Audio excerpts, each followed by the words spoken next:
So reading from the 10th canto, 10वां स्कंद, 15वां अध्याय, धेनुकासुर का उद्धार या वध भगवान के द्वारा। तो हमने कल चर्चा की किस प्रकार भगवान जो वृंदावन के जो वन हैं, गोपाष्टमी के बाद शुक्ल तिथि की अष्टमी, शुक्ल पक्ष की अष्टमी पर में कार्तिक के महीने में भगवान को आज्ञा मिली गौएं चराने की। अभी तक तो भगवान वत्सपात है, बछड़ों को चढ़ाते थे, अब गोप बन गए भगवान, गौओं को चरा रहे। तो वृंदावन में भगवान प्रवेश करते हैं, भगवान के सुंदर रूप का दर्शन कराया। भगवान कृष्ण ने बलराम जी की स्तुति की वहां पर, अपितु वो भगवान कृष्ण की ही स्तुति है, उनका ही स्तुति थी। लेकिन बलराम जी और कृष्ण, भगवान ने बलराम जी की स्तुति की। और उसके बाद हमने सुखदेव गोस्वामी ने वर्णन किया एक सुंदर चित्रण का, जिसमें भगवान वृंदावन के वनों में जाकर अनेक प्रकार के क्रीड़ा करते हैं। भगवान गोप सखा हैं, भगवान हैं, सबने मालाएं पहन रखी हैं, सब हंस रहे हैं, खेल कूद रहे हैं, कोई अलग अलग पक्षियों की नकल कर रहे हैं, उनकी चाल, उनका स्वर निकाल रहे हैं। तो इस प्रकार भगवान की सुंदर वेशभूषा, जिसमें वन के फूल से सजाए हुए भगवान, बहुत ही सुंदर हमने कल सुखदेव गोस्वामी के श्लोकों के द्वारा हमने पठन किया। अब आगे आज जो धेनुकासुर है उसका वध होगा। तो इसके बारे में, इस विषय में सुखदेव गोस्वामी आगे बोलते हैं। श्रीदाम नाम गोपालो राम केशवयो सखा सुबला स्तोक कृष्णाद्य गोपा प्रेम्ण अभ्रुवम। तो यहाँ पर श्रीधाम भगवान के अनेक सखा, श्रीधाम, स्तोक कृष्ण भी भगवान के एक सखा हैं।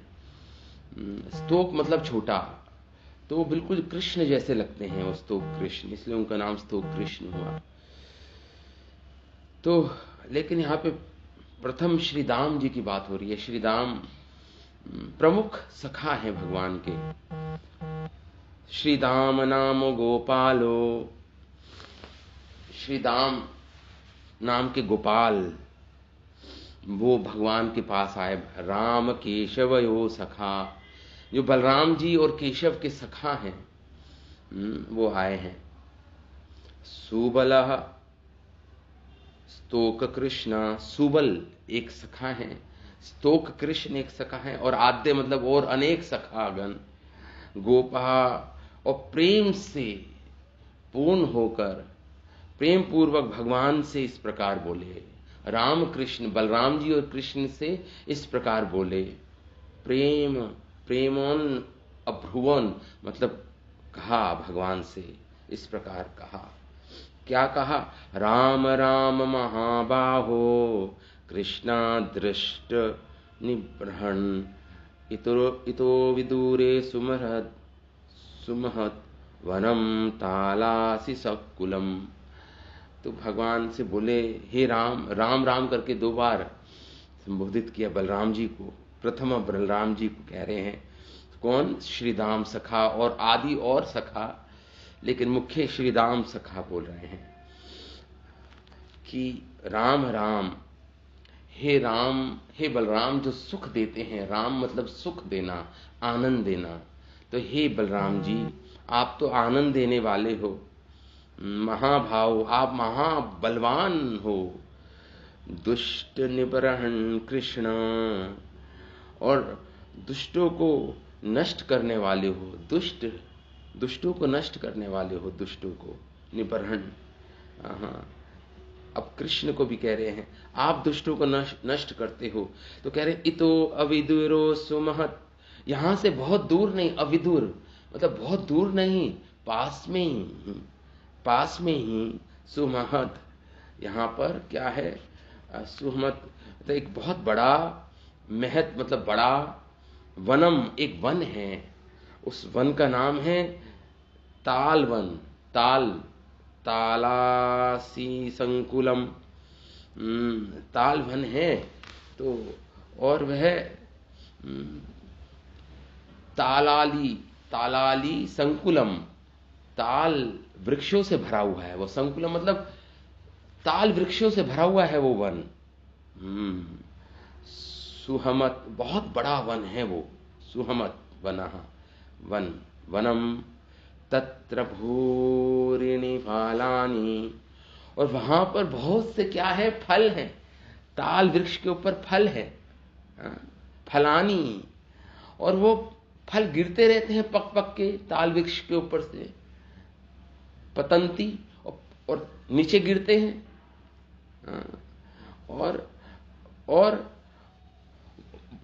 गिरते रहते हैं, और पतितानी मतलब, और कहीं कहीं फल तो गिरे पड़े हैं नीचे, पक्के नीचे पड़े हैं भूमि पर, पतितानी च संति, लेकिन लेकिन क्या है, किंतु धेनुकेन दुरात्मा अविरुद्धानि, लेकिन एक बहुत बड़ा असुर दुष्ट रहता है वहां पर, उसका नाम है धेनु का सुर, धेनु का मतलब गधे, गधा, धेनु मतलब खर, मतलब गधे का रूप धारण किया है उसने, उस खल ने, उस असुर ने। तो यहां पे यही बोल रहे हैं, फलानी किंतु धेनु के ना, जो दुरात्मा है, दुष्ट है, अविरुद्धानी, उसके कारण कोई जा नहीं सकता, उसने अविरुद्ध, उसने रास्ता रोक लिया है, मतलब वो किसी को जाने नहीं देता, वहां पर आने नहीं देता किसी को, कहने का अर्थ ये है कि अविरुद्धानी, वो उसने रोका हुआ है, कोई उस वन में नहीं जा सकता, प्रवेश नहीं कर सकता, इस प्रकार बोल रहे हैं। संकुलम सुमरत वनम, तो तत्र भूरेणि फलानि पतंती पतितानि च संति, किंतु धेनु के ना, धेनु का सुर नामक वो दुरात्मा अविरुद्धानी, उसने रोक लगा रखी है वहां पर उस वन में प्रवेश करने। आगे बोलते हैं, हे बलराम, राम राम हे कृष्ण खर रूप, आगे बोल रहे हैं, सो अवतीर्य असुरे राम हे कृष्ण खर रूप धृक, आत्मतुल्य बले बलेर्यज्ञे ज्ञाति भी बहु भी व्रता। कह रहे हैं, हे राम, हे कृष्ण, राम हे कृष्ण, हे राम हे कृष्ण, खर रूप, वो जो खल गधे का रूप जो धारण कर रखा है उस असुर ने, खल रूप, कह रहे हैं खर रूप, धृक धारण किया हुआ है उसने, सह असुरा अतिवीर, वो असुर भी बहुत अतिवीर है, बहुत ही बलशाली असुर है ये धेनु का असुर, अतिवीर है। देखिए बलराम जी को के सामने जानबूझ के ये गोप सखा, ताकि बलराम जी के अंदर, बलराम जी को उत्सुक हो, अरे कितना बड़ा बलवान है, देखो बलराम वो कितना बड़ा बलवान है, वो अतिवीर है, आत्मतुल्य स असुर, फिर और उसी के समान आत्मतुल्य, उसी के समान बलशाली उसके परिवार वाले हैं, सब खर हैं, सभी गधे के रूप में उसके ही परिवार वाले हैं, भले अन्य बहु भी, अनेक उसके परिवारजन हैं, वह भी उतने ही बलशाली हैं, और ज्ञाति भी व्रतः, और वो हम हमेशा ज्ञाति भी अपने संबंधियों से घिरा रहता है, व्रतः हमेशा अपने संबंधियों से घिरा रहता है वो। तस्माद अमित्रहन कृत नर आहारात, और हे अमित्रहन, हे अमित्रों के हे शत्रु पाती, जो बलराम जी वो कह रहे हैं, जो शत्रुओं का नाश करे, शत्रु पाती घाती, शत्रुओं का घात करे। कृत नर आहारात, वो उस मनुष्यों को भी खा जाता है, वो इतना बड़ा असुर है वो। मनुष्य आहारात, मनुष्य भी उसके आहार बन चुके हैं। कहीं मनुष्य भीते, इसलिए डरते हैं सब उस वन में प्रवेश करने में। ताल वन कहाँ, कितना दूर है वो गोवर्धन से 1 योजन दूर है, पश्चिम दिशा की ओर। भीते नृभी पशुगणे, मनुष्य और पशुगण कोई नहीं जाता वहां पर, उस ताल वन में। न सेव्यते, न सेव्यते, उस वन में सब कोई जाता नहीं, सबने बंद कर दिया है जाना वहां पर। पक्षी संग्रह गए विवर्जितम, मनुष्य पशुओं की तो बात छोड़ो, पक्षी जन भी वहां ऊपर से नहीं उड़ते उस वन के। विवर्जितम, छोड़ दिया उन्होंने जाना, पक्षी जनों ने भी जाना छोड़ दिया है। वो ताल वनों से युक्त है। संकुलिम मतलब ताल वन है अनेक वहां पर। फलानी सुरभीणी विद्यन्ते, और वहां पे जो फल है ताल वृक्ष के ऊपर, वो श्याम कलर के हैं, श्याम रंग के हैं। वो श्याम रंग के ये हैं ताल वृक्ष जो होते हैं श्याम रंग के होते हैं। तो कह रहे हैं फलानी सुरभीणी, और इतनी अच्छी सुगंध आती है पके हुए फलों की। सुरभीणी, सौरभ, इतनी अत्यंत सुगंधित विद्यन्ते हैं। च अभुक्त पूर्वाणी, और अभुक्त पूर्वाणी कह रहे हैं सखागण भगवान बलराम जी को और भगवान कृष्ण को, हमने कभी नहीं खाए वो फल, पहले कभी नहीं खाए, इस प्रकार बोल रहे हैं। अभुक्त पूर्वाणी, हमने पहले कभी नहीं खाए। वै एषा सुरभि गंध विशुचीन अवग्रह्यते, और वह उसकी जो सुगंध है पके फलों की, उस वृक्षों की सुगंध विशुचीन सब और अवग्रह्यते, फैल रही है। हमें यहां से सुगंध आ रही है, इतनी फैलती है वो सुगंध पके फल की, ताल वृक्षों की। तो कहते हैं कृष्ण बोल रहे हैं यहाँ पे, खर रूप कहा तस्मात् कृत नरा आहारात, तो कोई जाता नहीं। ईशा विद्यन्ते भुक्त पूर्वाणी, हमने कभी नहीं खाए फल। फलानी सुरभीनी, और इतनी सुगंध आ रही है कि हम ललायित हो रहे हैं उसको, उस फल को खाने के लिए। ईशा वही सुरभि गंधो, और विशुचीनी मतलब चारों तरफ फैल रही है वो दूर दूर तक। कृष्ण आगे कहते हैं प्रच्छतानी नह कृष्ण, प्रच्छ मतलब हमें वो फल खाने, हमारे लिए लाइए वो फल, हे कृष्ण। तानी नह मतलब हमारे लिए, नह कृष्ण गंध लोभित चेतसाम, हमारा चित्त उस पके फलों से वो हो रहा है, ललायित हो रहा है चित्त। अब हमारा चित्त लोभित हो रहा है, लोभ ललायित हो रहा है उन पके फलों को खाने के लिए। गंध लोभित चेतसाम, उसकी गंध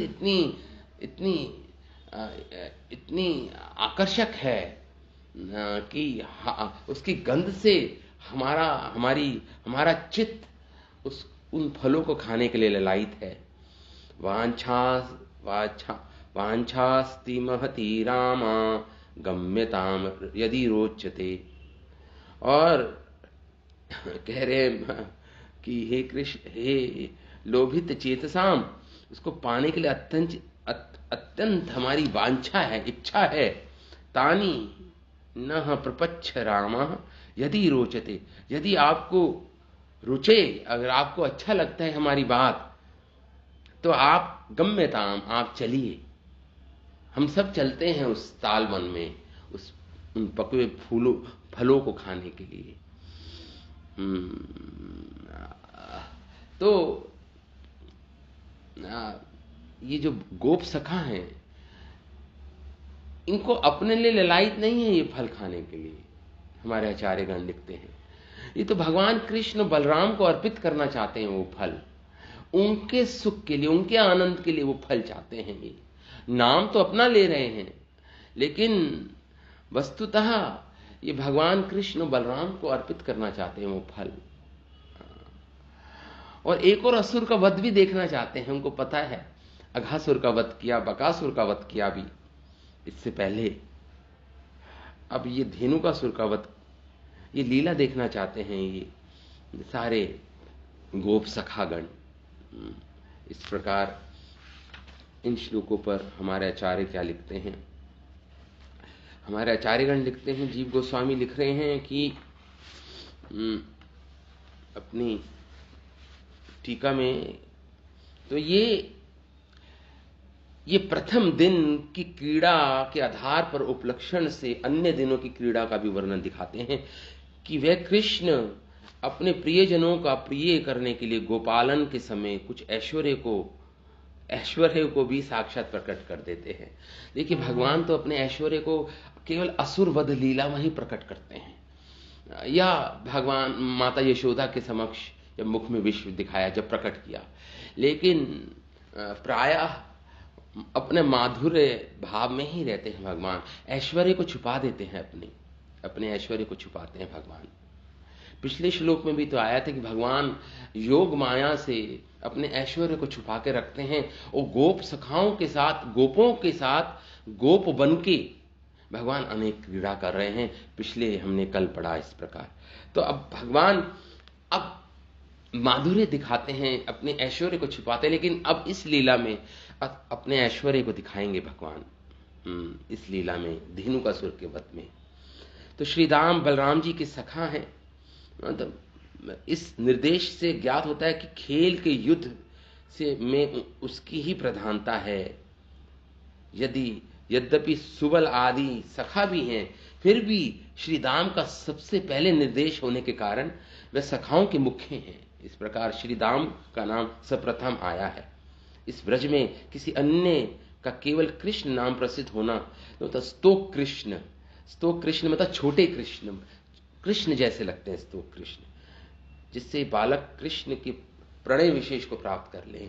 इसलिए अत्यंत उल्लास में डूबकर इन बालकों के पिता ने इनका नाम इस स्तोक कृष्ण रखा। तो इस प्रकार ये प्रार्थना दुष्ट वध के लिए नहीं की, क्योंकि प्रेम का कुछ स्वभाव ही ऐसा होता है। एक्चुअली क्या है, ये बोल रहे हैं यहाँ पे कि श्री राम नामक जो सखा थे, उन्होंने प्रेम के कारण, ना कि ताल के फलों से लोभित होकर, प्रेम के कारण भगवान रामकृष्ण के पास आए हैं और ये अपनी इच्छा व्यक्त कर रहे हैं। प्रियजन की विशेष प्रीति को बढ़ाने के लिए उन फलों को प्राप्त करने की प्रार्थना की। देखिए, जब किसी से प्रेम होता है, उनकी विशेष प्रीति को बढ़ाने के लिए उन्होंने फलों को प्राप्त करने के लिए प्रार्थना की। ये प्रार्थना दुष्ट वध के लिए नहीं थी, क्योंकि प्रेम का कुछ स्वभाव ही ऐसा होता है कि प्रिय से कोई वस्तु निसंकोच मांग ली जाती है। जिसे आप प्रेम करते हो उससे कोई वस्तु मांगना, ये भी प्रेम का ही एक लक्षण है। किसी से कुछ नहीं मांगना, ये इसमें प्रेम नहीं है। आप किसी से कुछ मांगते हो तो प्रेम का ही तो लक्षण है। तो ये सखागण अपने प्रेम को दिखा रहे हैं भगवान, निसंकोच, कोई संकोच नहीं है कृष्ण बलराम से मांगने में इनको। ये तो प्रेम का ही लक्षण है। अथवा अपना नाम लेकर कृष्ण एवं राम दोनों के लिए सुंदर भोजन का संपादन कराने की इच्छा से ये इन्होंने प्रार्थना की सखाओं ने।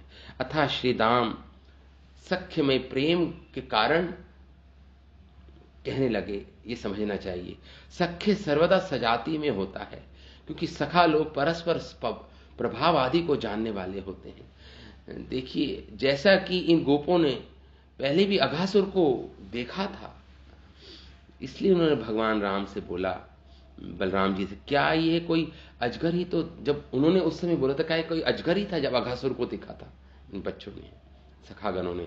यदि ऐसा भी हो तो उसको बबूलों के समान ही कृष्ण नष्ट कर देंगे, राम नष्ट कर देंगे। उस समय तो बलराम जी नहीं थे उस लीला में तो, लेकिन अब तो बलराम जी उपस्थित हैं यहाँ पर, इसलिए बलराम राम राम करके प्रार्थना की। ये प्रार्थना वैसी है जैसे जैसे अर्जुन द्वारा श्री कृष्ण से युद्ध में सहायता करने की प्रार्थना की थी, अर्जुन ने भगवान कृष्ण से। तो क्योंकि वीर रस का स्वाभाविक रूप से साख्य के साथ मैत्री भाव होता है। अब ये भगवान का वीर रस में है। वीर रस मतलब जानते हैं राम राम, बलराम जी अधिक बलवान हैं, सर्वाधिक बलवान हैं बलराम जी। तो अब ये वीर रस के साथ, क्योंकि साख्य रस और वीर रस का एक मैत्री भाव होता है, जहां वीर रस, जहां साख्य भाव होता है वहां पे वीर रस भी होता है। तो इस प्रकार मैत्री भाव होता है। अतः प्रेम में ही श्री राम ने आग्रह किया, हे राम तुम खेलते हो, क्रीड़ा करते हो, अतः राम हो, अपने नाम की निरुक्ति के अनुसार एक क्रीड़ा ये भी करो कि ताल के फलों को हमें खिला दो। ये भी क्रीड़ा है राम, इसलिए 2 बार राम करके कहा, हमें आनंद दो। राम का अर्थ है तुम क्रीड़ा करते हो, सुख प्रदान करते हो, हमें भी आनंदित करो।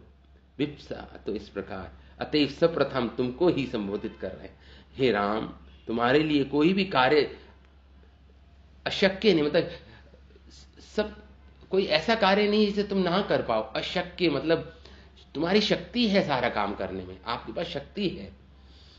हे कृष्ण परमानंद पद स्वभाव के कारण तुम सभी को आकर्षित करते हो। कृष्ण का नाम, कृष्ण मतलब आकर्षण करना, और ना का अर्थ होता है जो आनंद देने वाला हो। तो आप तो आनंद देने वाले हो, कृष्ण को भी संबोधित कर रहे हैं। अतः दुष्टों को मारने वाले हो। हमने अपनी आंखों से साक्षात देखा कि किस प्रकार आपने वत्सासुर का वध किया। अतः तालवन को घेरने वाले धेनु का सुर का वध करने के लिए पहले ताल के फलों को तोड़ना उपयुक्त ही है। इस प्रकार दुष्ट, तो पहले तो ताल के फलों को तोड़ना होगा। तो इस प्रकार फलों की इच्छा कर रहे हैं। ये बलदेव के लिए महासत्व विशेषण, महासत्व करके पुकार रहे हैं, मतलब दिखाता है कि आपका बल महासत्व, आपका एक टॉन्ट कर रहे हैं, एक कटाक्ष कर रहे हैं बलराम जी। अरे आपका इतना बलशाली हो, आपका इतना बल तो व्यर्थ ही जा रहा है, व्यर्थ ही जा रहा है। ऐसा कहकर बलदेव जी को भड़का रहे हैं, इसलिए राम राम करके पुकार को तेजित कर रहे हैं। यहाँ पे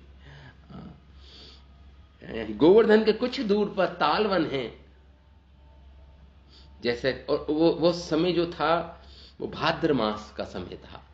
अभी तो ये जो लीला हुई है, हमारे आचार्य जन लिखते हैं कि ये कालिया सर्प के दमन के बाद हुई है लीला, ये उससे पहले नहीं हुई। इसलिए सुखदेव गोस्वामी जब लीलाओं का वर्णन कर रहे हैं तो वो जरूरी नहीं है कि वो क्रमबद्ध हो, जो उनके मन में आ रहा है, जो भाव आ रहा है सुखदेव गोस्वामी को, उसी लीला का वर्णन कर रहे हैं। ऐसा नहीं है कि इसके बाद कालिया नाग के दमन की लीला आएगी। तो यहाँ पे जीव गोस्वामी कह रहे हैं कि कालिया नाग की दमन की लीला पहले हुई है, धेनुकासुर के वध से पहले। लेकिन यहाँ पे सुखदेव गोस्वामी धेनुकासुर के वध की लीला का वर्णन कर रहे हैं। यहाँ पे हरिवंश पुराण में भी आता है, हरिवंश पुराण को कोट कर रहे हैं जीव गोस्वामी। गोधन के साथ साथ चलते हुए वसुदेव के दोनों पुत्र राम, बलराम और कृष्ण गोवर्धन पर्वत के पास आ गए। श्री दाम ने कहा, यहां से कुछ ही दूर तालवन है, गोवर्धन के पूर्व में 4 कोश के अंतर स्थित है। वराह पुराण में भी इस प्रकार आता है। वराह पुराण को भी कोट कर रहे हैं जीव गोस्वामी। वराह पुराण में आता है, जो परम दुर्लभ गोवर्धन नामक क्षेत्र मथुरा के पश्चिम भाग में स्थित है, उस मथुरा से 2 योजन पर वह स्थित है। मथुरा के पश्चिम भाग में ही 1 योजन दूरी पर धेनुकासुर से रक्षित तालवन नामक वन है। वराह पुराण में इस प्रकार वर्णन आता है। तो वहां पे भी इसका वर्णन है। तो इस प्रकार मथुरा, श्री बलराम जी से पूछा, यदि तालवन है तो हमें, तो बलराम जी ने पूछा, मानो तालवन है तो हमें क्या करना है, बलराम जी ने पूछा। तो उत्तर में श्री दाम जी अभिलाषा करते हैं, फलानी तत्र, वहां पे फल हैं पके हुए ताल वृक्ष के। वही ताल के वृक्ष गिर भी रहे हैं और गिरे भी हुए हैं, पूर्णतः स्वयं पक जाने से और अधिक अति मधुर हैं। एवं व्यर्थ ही बर्बाद हो रहे हैं। हमको उन्हें तोड़ने का प्रयास भी नहीं करना पड़ेगा। इससे ज्ञात होता है कि प्रायः वो भाद्र मास की क्रीड़ा है, भाद्र मास की क्रीड़ा है ये, क्योंकि उसी समय सभी ताल वृक्ष पकते हैं, भाद्र मास में पकते हैं। इस प्रकार ये लीला विष्णु पुराण में भी आती है। ये लीला ना विष्णु पुराण में भी ये धेनुकासुर के वध की लीला आती है। विष्णु पुराण में इस प्रकार क्रम से, अर्थात पहले कालिय दमन फिर ताल वन लीला का वर्णन किया गया है विष्णु पुराण में। हरिवंश पुराण में भी श्री कृष्ण ने यमुना ह्रद में सर्पराज कालिया का दमन कर दिया, ऐसा आरंभ कर इस तालवन लीला का वर्णन है। हरिवंश पुराण में भी कालिया दमन के बाद ही ये लीला का वर्णन है। अतः वही क्रम स्पष्ट है। श्री राम की ये वचन सुन कृष्ण ने कहा, जैसे सब वन है ऐसे ये साधारण तालवन भी होगा, तुम लोग वहां जाकर उन तालवनों को स्वयं ले आओ। मानो भगवान कृष्ण बोले गोप सखाओं को। तो उसके उत्तर में कहते नहीं, वहां पर धेनुकासुर अपना अधिकार जमाकर उसने रास्ता रोक लिया है। इस पर भगवान बोले, तो उन फलों से क्या लेने देना, उससे प्रार्थना कर, फलों का उससे प्रार्थना करो धेनुकासुर से और फलों को मांग लो। इसके उत्तर में कहते हैं श्री राम जी, अरे वो बहुत बड़ा असुर है, दुरात्मा है, अतः उसे मारकर ही फलों को लेना उपयुक्त है। श्री राम इस प्रकार बोले थे। उस धेनुकासुर के भय से उन फलों को कोई नहीं खाता। तो हे असुर, वह असुर महाबलशाली अति वीर है, महाबलशाली है वो असुर। ये वचन श्री राम ने उनमें भगवान को भड़काने के लिए, बलराम जी को विशेषता भड़काने के लिए, उनके अंदर मात्सर्य उत्पन्न करने के लिए ये शब्द बोले। तुम्हारा बल तो व्यर्थ ही जा रहा है बलराम, वो बलशाली है, बहुत बलशाली है, ताकि बलराम जी भड़क जाएं, अरे मुझसे बड़ा बल है क्या धेनुकासुर के अंदर। क्योंकि श्री राम इस प्रकार सखागणों ने इस प्रकार बोले, इस दुष्टता का क्या वो नरभक्षी है कि मनुष्यों को भी खा जाता है, इतना बड़ा खल है वो, और वो फल भी बहुत स्वादिष्ट है। यदि उन फलों को हमने उपभोग नहीं किया, फिर भी उनकी सुगंध सूंघकर जैसा साक्षात वर्णन करते हैं, निश्चित रूप से वह गंध उन फलों की ही फैली हुई है। प्रायः इस ब्रज प्रदेश में भादों के महीने में वर्षा के अनुकूल पूर्वी हवा चलने से ही पूर्वी हवा चल रही है, वायु चल रही है, उससे हमें सुगंध आ रही है उन फलों की।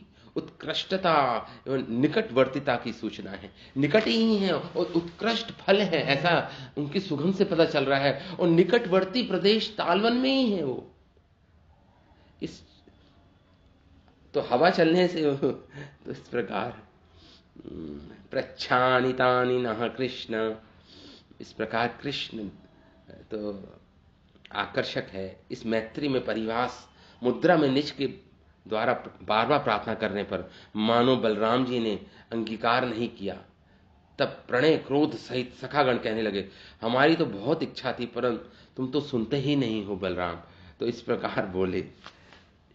तो ये जीव गोस्वामी की कमेंट्री है इस पर। वहां से गोवर्धन कुछ ही दूर पर 4 कोश के अंतर पर तालसी नामक प्रदेश में एक वन है। वराह पुराण में इसके विषय में आता है। मथुरा के पश्चिम भाग में 1 योजन की दूरी पर निकट ही धेनुकासुर से रक्षित तालवन नाम का वन है। तो इस प्रकार यहाँ पे बोल रहे हैं श्री विश्वनाथ चक्रवर्ती ठाकुर अपनी सारार्थ दर्शनी टीका में कि तुम्हारे दुष्ट दमन करने की गुण की आज परीक्षा की जाएगी। भाव ये है, श्री राम सखा का राम कृष्ण के साथ साख्य भाव नित्य है, इसके कारण और उससे पहले ही दोनों की बलिष्ठता का ज्ञान है, तो उसे साख्य प्रेम का विरोधी नहीं बनता। देखिए, जब वीर रस होता है या अपने मित्र की बलवती होने का प्रमाण परीक्षा लेना चाह रहे हैं ये सखागण, तो उससे भगवान का जो मैत्री भाव है वो कम नहीं होता। मैत्री भाव कम नहीं होता भगवान के प्रति, साख्य भाव जो इन गोप सखाओं का है। कह रहे हैं यहाँ पे कि वीर रस में और मैत्री भाव में दोनों में मित्रता है, होती है, बल्कि ये उत्साह का उत्पन्न करने के कारण साख्य भाव का पोषण करता है। उल्टा वीर रस साख्य भाव का पोषण करता है। तो अभी तो भगवान का, दोनों भगवान का बल देखना चाह रहे हैं गोप सखा। हाँ, तो ये पोषक है, बल्कि ये नर्चर करता है साख्य भाव को। इस प्रकार हमारे आचार्य श्री रामकृष्ण ने कहा, अरे हमारे आगे उस धेनुकासुर और उसके साथियों को का वह सारा अति पराक्रम जैसे आकाश में पुष्प होते हैं वैसा ही व्यर्थ हो जाएगा। मानो भगवान रामकृष्ण ने इस प्रकार बोला। सखाओं ने कहा, यदि ऐसा है तो चलो, चलते हैं वहां पर। इस प्रकार वहां के मनुष्यों को निर्भय बनाओ, उस ताल वनों का भोजन करने वाला बनाओ, जिससे वह तुमको आशीर्वाद दे। जो लोग खाएंगे फल तो आपको भी आशीर्वाद मिलेगा। कृष्ण बलराम को कह रहे हैं, आपको भी आशीर्वाद देंगे लोग जब वो मधुर फल खाएंगे और वन में जा पाएंगे। तस्मात रामकृष्ण ने पूछा, वह वन किस दिशा में है तो बताओ। तो सखाओं ने कहा, ईशा सुरभि गंधो, जहां से इतनी सुगंध आ रही है, वायु जहां से सुगंध ला रही है, जहां से सुगंध आ रही है, जो भादो के महीने की पूर्वीय वायु के द्वारा लाई जा रही है, वे भाव है। उन फलों को हमें प्रदान करो, क्योंकि हम उनकी इच्छा, हमें उनकी इच्छा है। इस प्रकार गोप सखा बोले रामकृष्ण से। आगे के श्लोकों में सुखदेव गोस्वामी वर्णन करते हैं।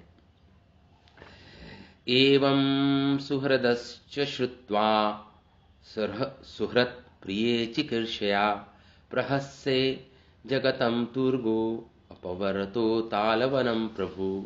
इस प्रकार अपने सखाओं, सुहृत जन मतलब अपने सखाओं से बात कर, श्रुत्वा सुनकर, रामकृष्ण भगवान बलराम और कृष्ण प्रभु, सुहृत अपने सखाओं के प्रिय करने, उनको प्रिय करने वाले, विचिकित्सा इच्छा, उन्होंने इच्छा की कि मुझे हमें अपने सखाओं को सुख देना है, आनंद देना है।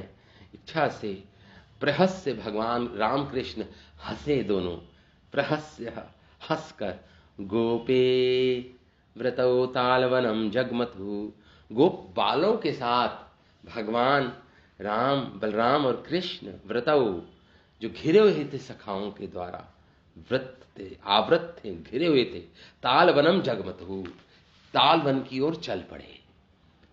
श्री कृष्ण और बलराम जी तालवन की ओर चल पड़े। बलहा प्रविश्य मतंग अजह, बलराम जी प्रविश्य वन में प्रवेश करके, जैसे मतंगहा, जैसे मत गजहा, जैसे बच्चे का जो हाथी का जो वो होता है, हाथी के बच्चे के समान बलराम जी ने प्रवेश किया। छोटे बालक हैं, 6 वर्ष के हैं अभी, पौगंड अवस्था में हैं कृष्ण बलराम। कुमार अवस्था पूर्ण हुई, पौगंड अवस्था की लीला है ये भगवान की, 6 से 10 वर्ष तक। तो मतंग गजहा, हाथी के बच्चे की तरह बलराम जी ने बलहा प्रवेश्य, वन में प्रवेश किया। इव ओजसा, बलपूर्वक, बाहुभ्याम, अपनी भुजाओं से क्या किया, तालांसम परिकंपयन, ताल वृक्ष को हिलाया उन्होंने। बहुत अनेक वृक्ष थे, तो एक ताल वृक्ष को हिलाया, एक ताल वृक्ष को हिलाया उन्होंने, परिकंपयन, परिकंपना हुई उसमें, हिलाकर, फलानी पातयामास, और जब हिलाया बलराम जी ने एक ताल वृक्ष को, तो अनेक फल गिर पड़े नीचे। पातयामास, पातयामास, अनेक फल गिर पड़े ताल वृक्ष से। रासभा असुरा फलानाम, रासभा वो गधे के रूप में रहने वाला वो जो असुर था, रासभा असुर, फलानाम, जब फल नीचे गिरे तो शब्द हुआ, कंपना, तो जब फल गिरे तो फलों के गिरने की जो शब्दम निशम्य सुना उस असुर धेनुकासुर ने। सनगम शिथिलतलम परिकंपयन अभ्यधावत, दौड़ा वो धेनुकासुर, और इतनी तेज दौड़ रहा था, इतनी तेज, और उसके दौड़ने से पर्वत में कंपन आ रहा था, और पृथ्वी कंपायमान थी, और पर्वत जो थे वो भी कंपायमान था। इतना कांपता हुआ अभय धावत वो दौड़ता हुआ आया धेनुकासुर। बलई तरसा बलम प्रत्यक, उसने जोर से तरसा, बड़े जोर से बलराम जी को के सामने आ गया। वो बलराम जी के सामने आया। प्रत्यक समेत आकर द्वार मतलब अपने पीछे के दो टांगों से, द्वारभ्याम पदभ्याम, दोनों पैरों से, पीछे वाले दो पैरों से। उरसी निहत्य प्रहार, तो अपनी पीठ पे बलराम जी की ओर करके,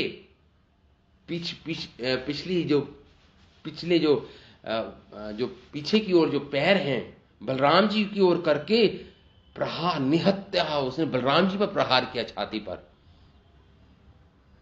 उरसी मतलब उनकी छाती पर प्रहार किया बलराम जी की।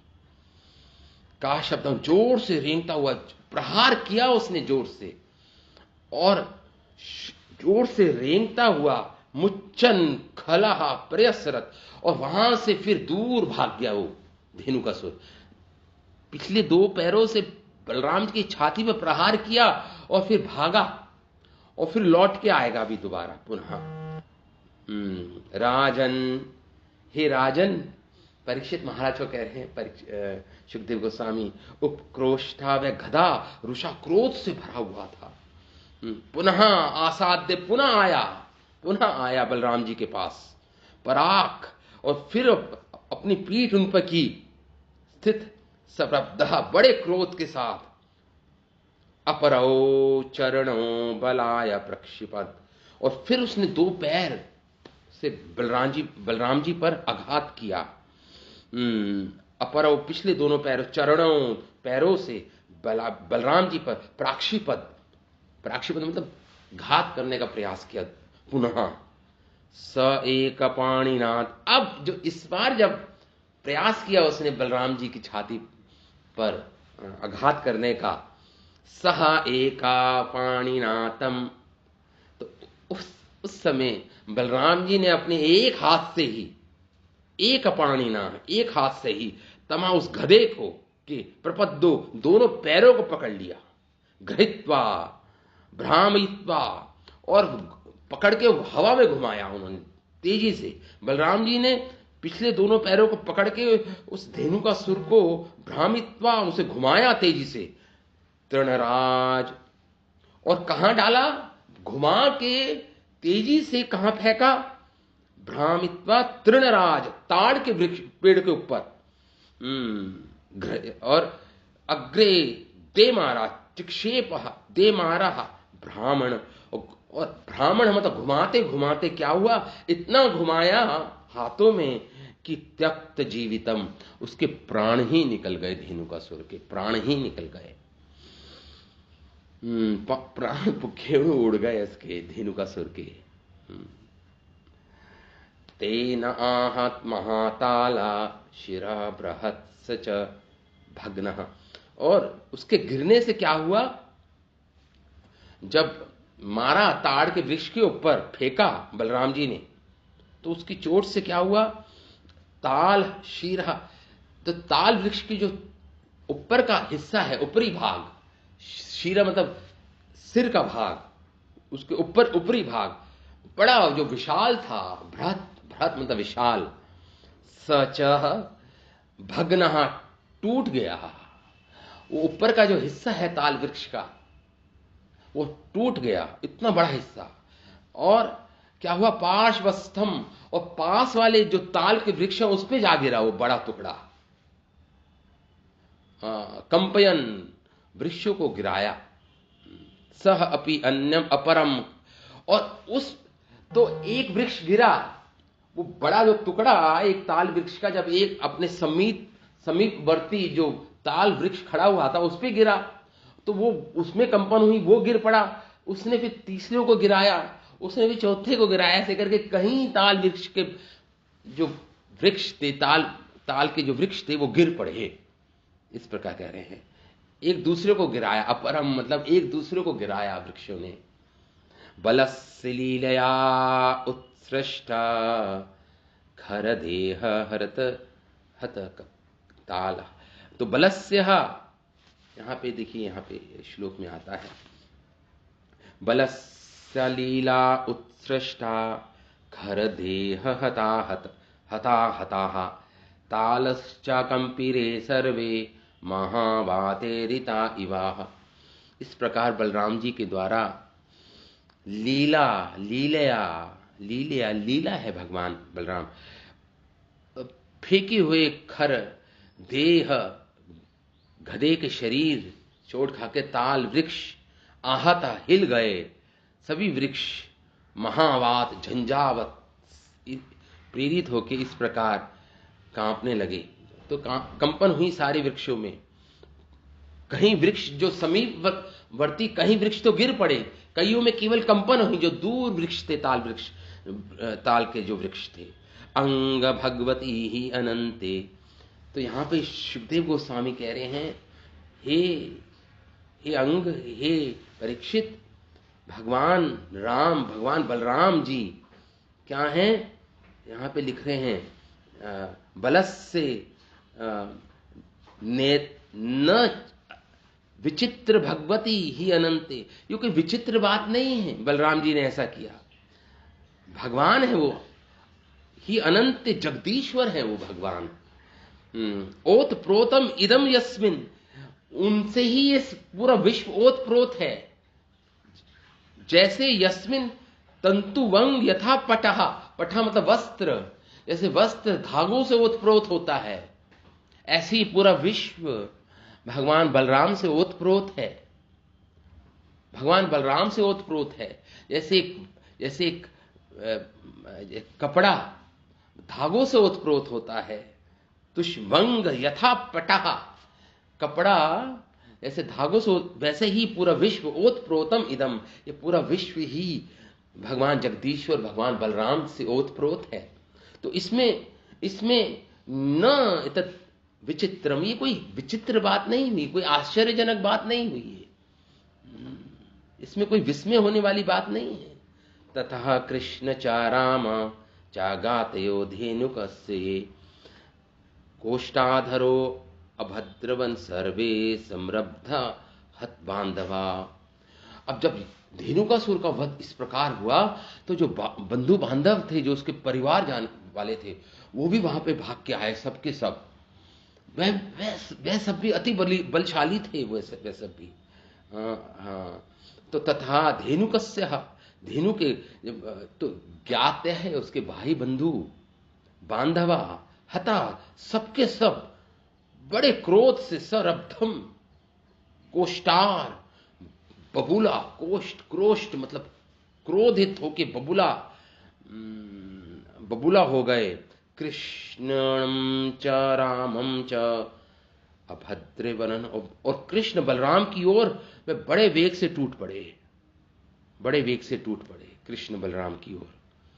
नृपहा राम च कृष्ण तान आपाततम लीलया पश्चात चरणाम गृहीता तृण राजसु प्राणिनाथ।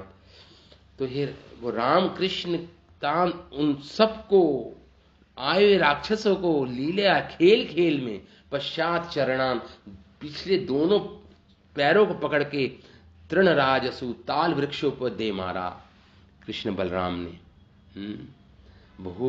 भूसताल अग्रे दैत्य आसुभी देह। इस प्रकार अनेक वृक्ष गिर गए, ताल वृक्ष गिर गए, ताल वृक्ष के फल गिर गए, और वहां पे अनेक जो ये असुरों का, जो दैत्यों का ध्येय था, मृत ध्येय, वो भी पड़े हुए थे वहां पे।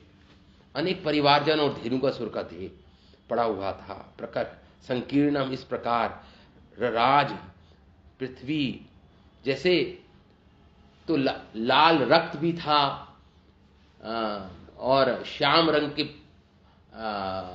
ताल वृक्ष थे, फल थे, वह सभी गिर पड़े। ऐसे लग रहा था मानो आकाश में अनेक बादल, आकाश को अनेक बादलों ने आच्छादित कर दिया है। इस प्रकार भूमि पर सब ये पड़े हुए थे, तलन सुशोभित हो रहा था।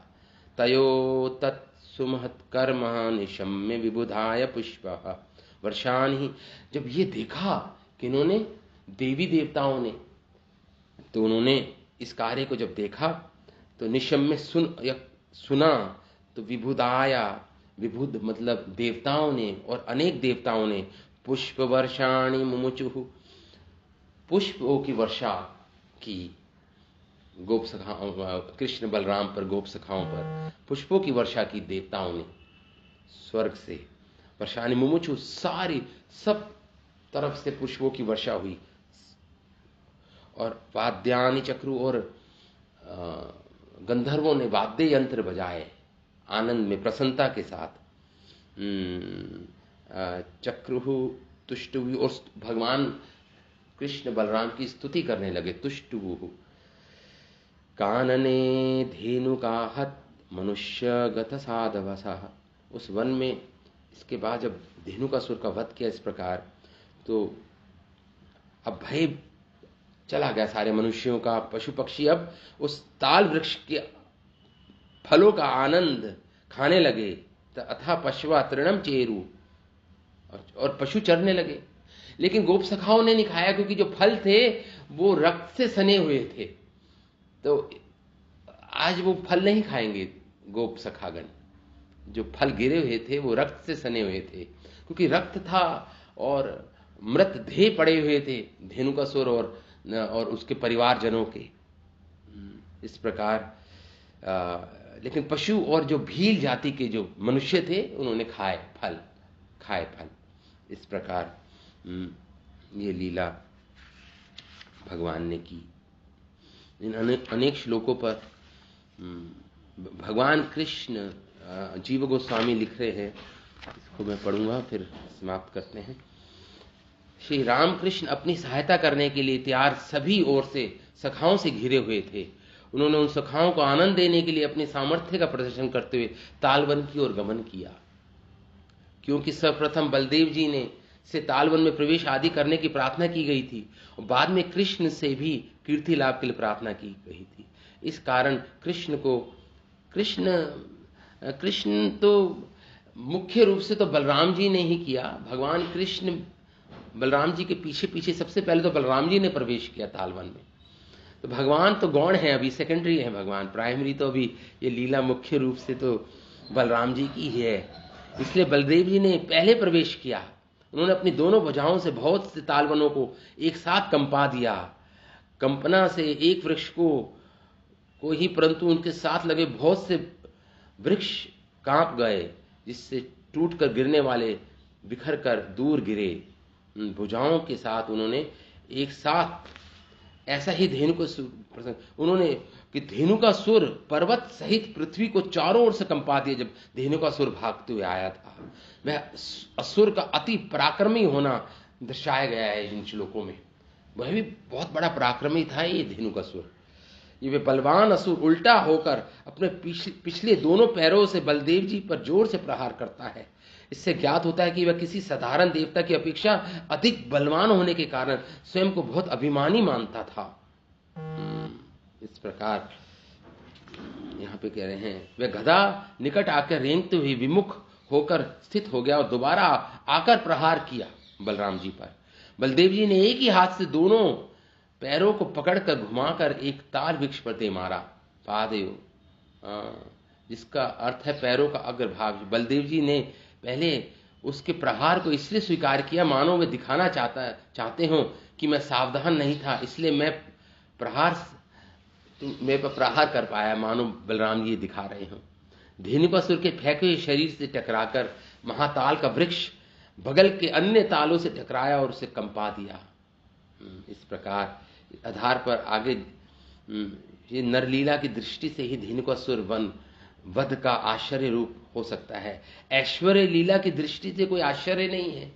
जब सुखदेव गोस्वामी कहते हैं कि वो आश्चर्य वाली बात नहीं है, नरलीला के लिए आश्चर्य की बात है, लेकिन भगवान के लिए कोई आश्चर्य लेकिन जब भगवान अपने ऐश्वर्य दिखा रहे हैं तो ऐश्वर्य लीला की दृष्टि से आश्चर्य नहीं है। ये ऐसे आश्चर्यजनक न होने के कारण दिखाते हैं कि भगवान समग्र ऐश्वर्य आदि से अनंत है, आदि अनंत है। भगवान बलराम वे अपने स्वरूप के कारण असीम हैं। मनुष्य देह जैसी उपाधि से संबंध रखते हैं। अभी मनुष्य देह ले रखी है, जगदीश्वर हैं। इस प्रकार यहाँ पे बता रहे हैं जीव गोस्वामी। जब अपने बड़े भाई के प्रति प्रेम के कारण कृष्ण स्वयं तालवन की ओर आगे बढ़े तो बलराम जी भी छोटे भाई के प्रति स्नेह के अनुकूल श्री कृष्ण के पास पहुंच गए। इस प्रकार तालवन में आक्रमण करने में दोनों की प्रधानता है। इस प्रकार हे संबोधन कर रहे हैं। वन की भूमि पर पड़े हुए दैत्यों के देह, टूटे हुए फल एवं ताल वृक्षों से मानो ऐसा लग रहा है जैसे मेघ बादल आकाश मेघों से आवृत हो गया हो, ढक लिया हो। मृत कहने से देहों की चेष्टा रहित प्रकट हो रही है, भूमि सुशोभित हो रही है। कहने का अर्थ यह है कि श्री कृष्ण के पक्ष के लोगों को मरे हुए शत्रुओं को देख आनंद की प्राप्ति हुई। भगवान को लोगों को इस प्रकार भूमि ताल के वृक्ष देहों से युक्त थी, मानो ये भूमि फलों के समूह से युक्त हो गई थी, जैसे नभस्थल विचित्र बादुरों से युक्त होता है। इस प्रकार गोपों की प्रसन्नता के लिए अन्य लोगों को भी आनंद की प्राप्ति हुई। इस प्रकार तो जिसका अर्थ है कि रामकृष्ण के इस महान कर्म का देवताओं ने गायन किया। देवताओं आदि ने, विद्याधर महर्षि आदियों ने भगवान की स्तुति की, मिलकर स्तुति की। उन लाल फलों को मनुष्यों ने नहीं खाया, भील जाति के मनुष्य ने खाया केवल। यही गोपालहा शब्द ना प्रयोग, मनुष्य शब्द आया है। गोपों ने भरे हुए गधों के प्रसंग के उन फलों को के प्रति घृणा करते हुए उनको नहीं खाया। गोपों ने, मनुष्य ने खाया। मनुष्य मतलब भील जाति के अनेक जो मनुष्य थे उन्होंने खाया, परंतु अन्य मनुष्य जैसे भील आदि ने उनको खाया था। इस प्रकार भगवान ने धेनुकासुर का वध किया। तो समय हो गया है। आगे अब भगवान संध्या वेला में ब्रज में प्रवेश करेंगे। ये हम कल इसका वर्णन करेंगे। आज तो धेनुकासुर का उद्धार किया भगवान ने वध करके। अब कल हम जो भगवान संध्या वेला में प्रवेश कर रहे हैं ब्रज में वापस, उसका वर्णन बहुत ही सुंदर रूप से कर रहे हैं सुखदेव गोस्वामी। कृष्ण कमला पत्राक्ष पुण्य श्रवण कीर्तन स्तूयमानो अनुर्गोपे साग्रजो ब्रजम आव्रजत। सुंदर लग रहे हैं भगवान। घुंघराले बाल हैं भगवान के, और गौरज गौओं से उड़ती हुई जो रज हैं उससे भगवान के जो घुंघराले बाल हैं वो धूल से सने हुए हैं। मयूर पंख भगवान ने धारण कर रखा है और भगवान प्रवेश कर रहे हैं ब्रज में संध्या वेला के समय। ये इसका वर्णन कल किया जाएगा। तो आज हम यहीं पे विराम देते हैं कथा को। धेनुकासुर का आज वध हो गया। हम कल भगवान के सुंदर माधुर्य का दर्शन करेंगे। तो ये ऐश्वर्यशाली लीला भगवान की, ऐश्वर्य से युक्त लीला है। कल भगवान का माधुर्य का वर्णन करेंगे पुनः सुखदेव गोस्वामी। तो यहीं पे विराम देते हैं आज की कथा को। श्रीमद् भागवतम महापुराण की जय। श्रील सुखदेव गोस्वामी पाद की जय। श्रील प्रभुपाद की जय। अनंत कोटि वैष्णव वृंद की जय। धेनुकासुर उद्धार लीला की जय। जय हरे कृष्णा, हरे कृष्णा।